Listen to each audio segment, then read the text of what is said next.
கர்த்தருடைய பரிசுத்த நாமத்திற்கு மகிமை உண்டாவதாக. கர்த்தரின் வருகை. பிரதான தூதன் எக்காலம் ஊதும்போது கர்த்தராகிய இயேசு கிறிஸ்து வருவார்.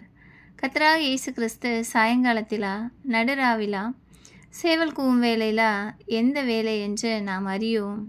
நம் தேவன் நம் அறியாத வேலையிலே வந்திடுவார். நோவா காலத்திலே ஜலப்பிரளயம் வரும் வரைக்கும் புசித்தும் குடித்தும் திருமண காரியங்களை மேற்கொண்டும் சந்தோஷத்தின் மிகுதியினால் வெறித்தும் இருந்தார்கள். அதுபோலவே அவர் வருகையிலும் நாம் இருப்போம். உலக கவலைகளினாலும் மிகுந்த வெறியினாலும் நம் இருதயம் பாரமடையாமல் எச்சரிக்கையுடன் அவருடைய வருகைக்காக காத்திருப்போம். இரவும் பகலும் விழிப்பாய் இருதயம் நொறுங்கி ஜெபிப்போம். கற்புள்ள கன்னிகையாய் நாமும் கர்த்தர் வருகைக்கு காத்திருப்போம்.